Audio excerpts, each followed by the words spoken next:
applies to the case of Taiwan? Thank you. Thank you very much. And the last question from Thailand and the Young Leader Group, Surashani Srijai.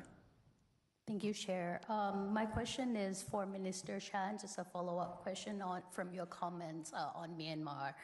Minister, the recent report from Justice for Myanmar have reported that companies across Southeast Asia, including in those in your country and my country as well, are supplying Myanmar military regimes with revenue, technology, and even jet fuel to sustain its ongoing nationwide terror campaigns.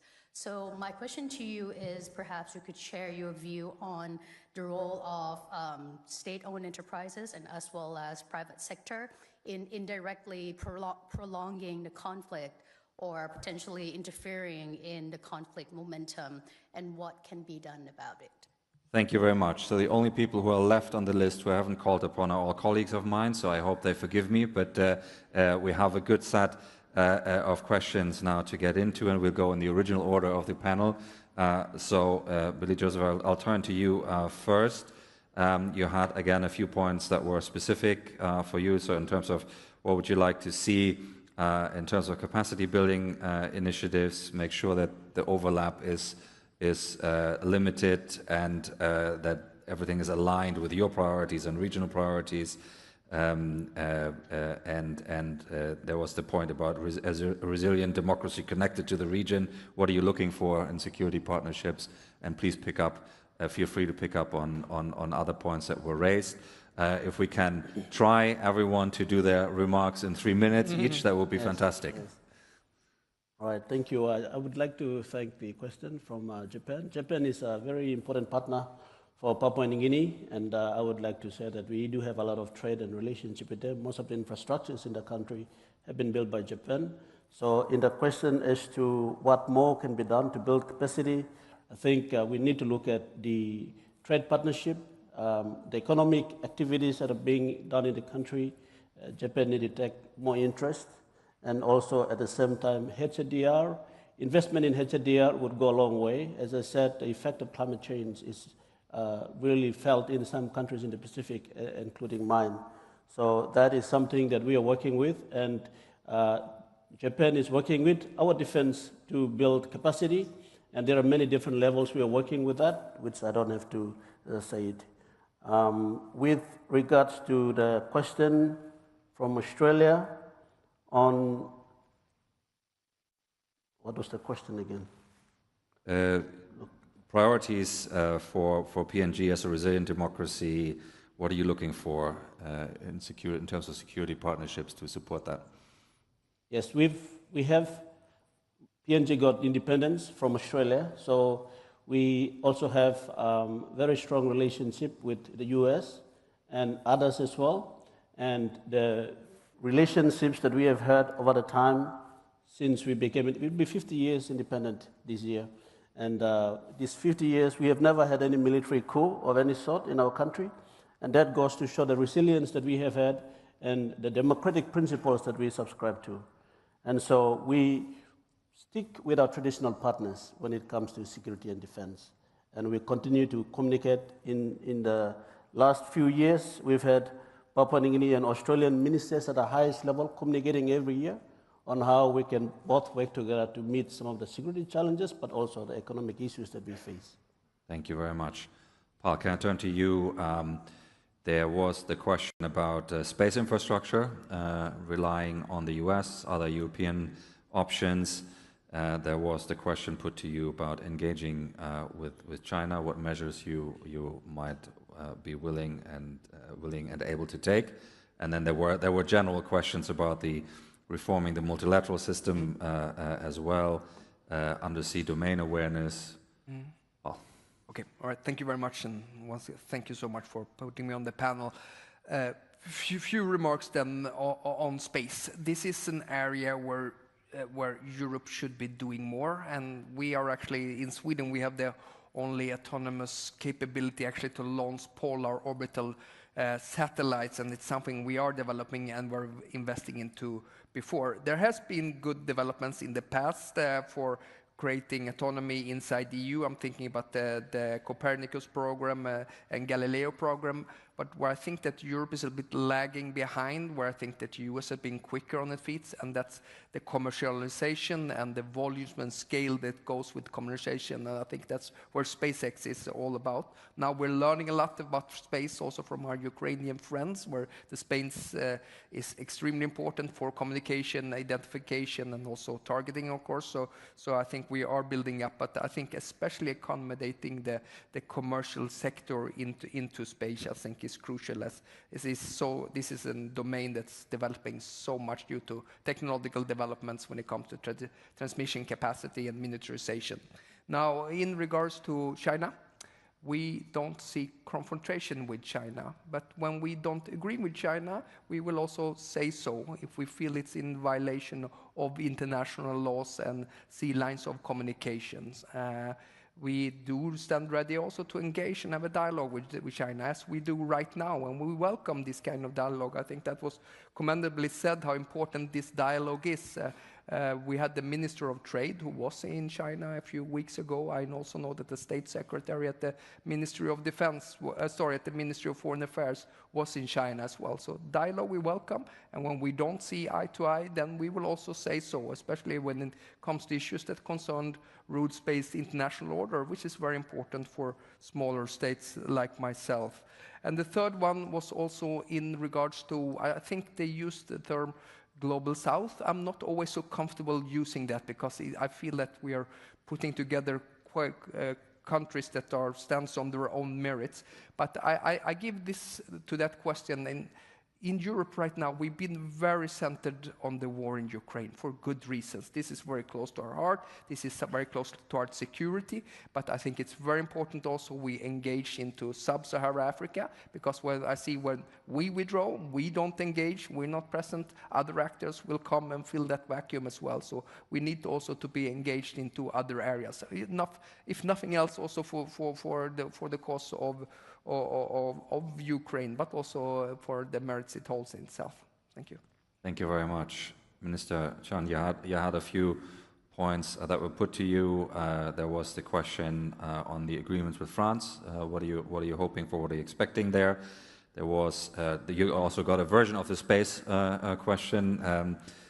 What potential you see for Asian cooperation to develop alternative systems, if that is of interest. There was the self-determination and Taiwan point that was put to you, and again a Myanmar-related point. So if I can invite you to address those points and offer any concluding thought you might want to share. Thank you, Sebastian. Maybe I deal with them in the reverse order that you have asked. Since you said that we were supposed to finish all this in 3 minutes, then I'll try my best. First, we are an international business hub. Our biggest interest is to uphold a set of rules that people can work with us on, people can trust us, and people can respect us.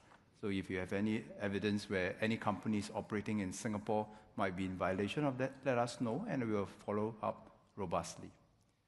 Second, mention about the issue of self-determination. I think that's a basic principle that we all want to adhere to. When it comes to the issue of China and Taiwan, I would suggest that we consider a few points. First, it's important for us to understand the history of how this issue come about. And it scares me to hear perhaps simplistic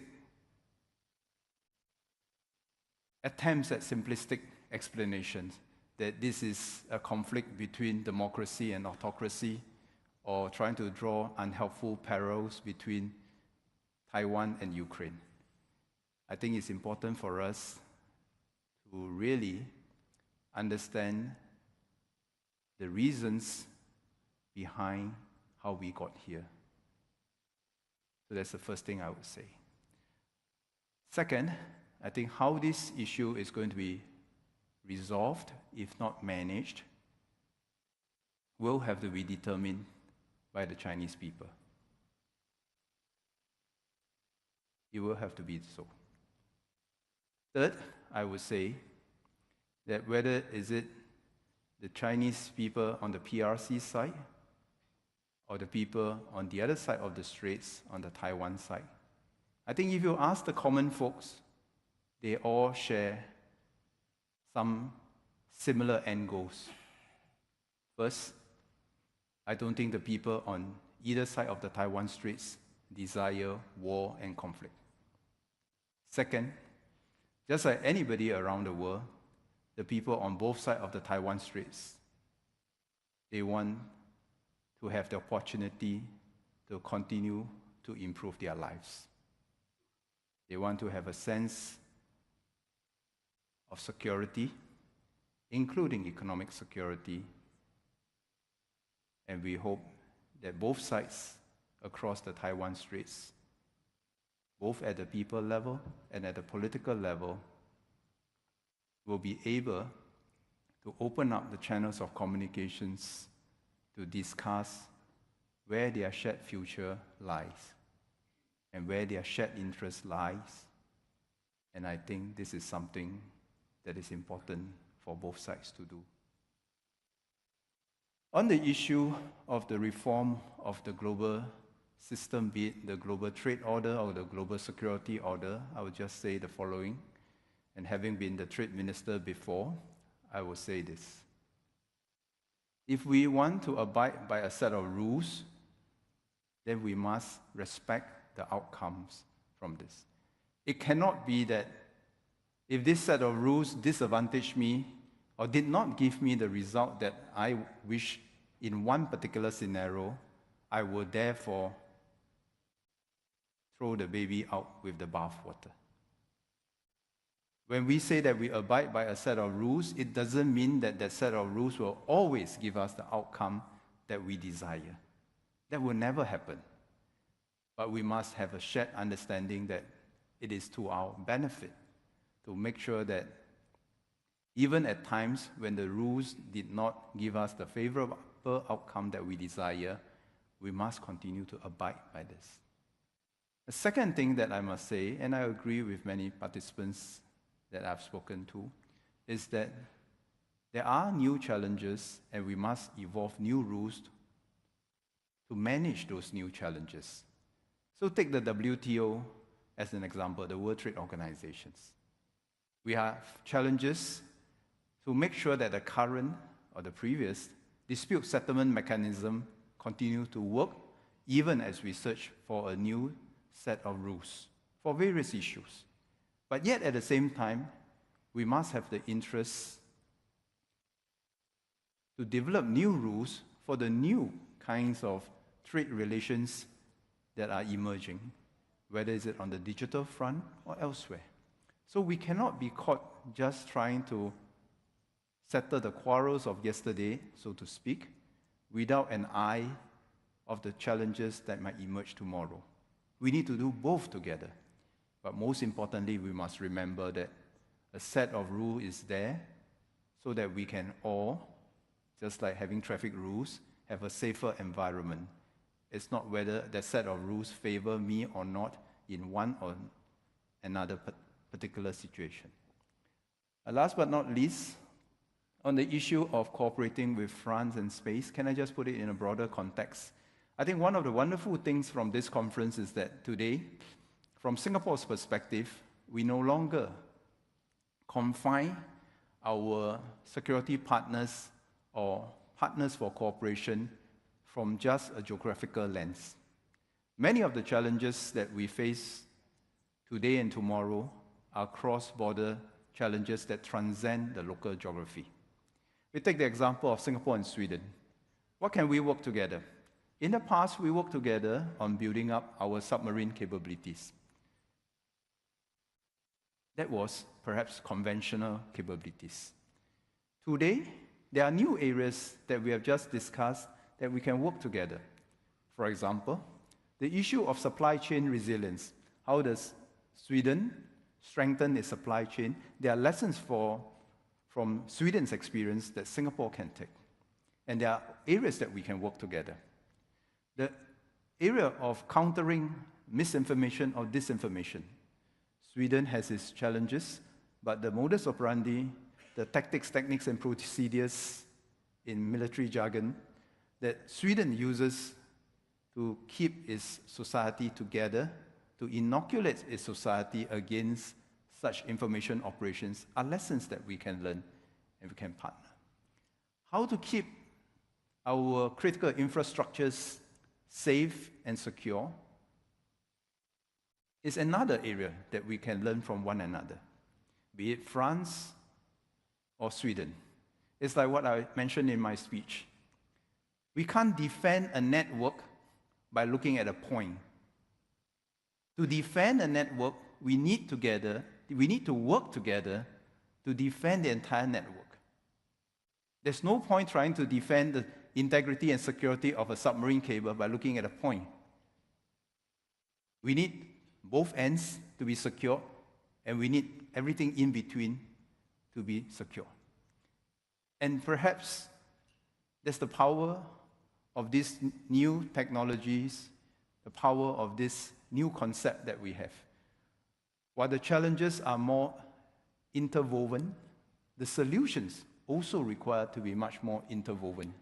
And that creates opportunities for countries like Singapore to work with many other partners that may not even be in our local, regional context. And I think there are a lot of things that in these areas that I've just highlighted that we can work with one another. So France and Sweden are just two examples, and we are constantly looking to partner anyone else who have shared interests to work on the issues that we are similarly confronting. And I think my final takeaway from this conference is that the power of the network is so important. Because today, the challenges that we face are not isolated, geographically isolated challenges. The challenges that we face today are interwoven. And to solve those issues, to manage those issues better, we need to build the solutions at the network level. And all of us can contribute to that, be it big or small countries. Thank you very much. Thank you very much. Thank you very much, ministers, for this discussion.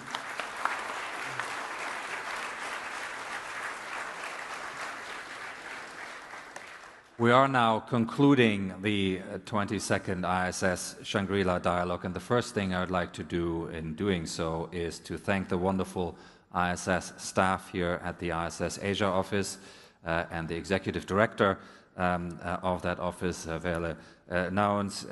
The team has done a fantastic job, and of course it has been reinforced by colleagues from ISS offices in London, Berlin, in Manama, and in Washington, who have all deployed to Singapore to make sure that we can convene here in a setting that includes wide international participation. We had some 560 delegates, some 2,800 badges printed to get everything going here. We had some 54 government delegations plus 7 international organizations represented here, 28 full ministers and 3 heads of state. We also had, as you, I think, noticed by their very good questions, 40 young leaders here in the group who were representing among themselves 19 different countries. In terms of media and social media coverage, we had about some 350 members of the press here at the Shangri-La Hotel involved in generating coverage. On social media, as of this morning, we have already reached over 52 million people with content from the dialogue. It's of course also my great pleasure and honor to thank the staff of the Prime Minister's Office, the Ministry of Defense of Singapore, the Minister himself, of course, the Permanent Secretary, and all of his senior officials who were involved in making sure that we can convene here, and of course also the Ministry of Foreign Affairs, the police, and the many security officials who were involved and have kept us safe. Detailed planning for the 23rd ISS Shangri-La dialogue will begin this afternoon, and I'm looking forward to reconvening here over the same weekend in 2026, so the dates will be the 29th to the 31st of May 2026. The ISS over the coming month will continue its international engagements in the pursuit of regional security, defense cooperation and dialogue between governments, industry and the analytical community. We will convene the second IISS Prague Defense Summit in the Czech Republic from the 3rd to the 5th of September.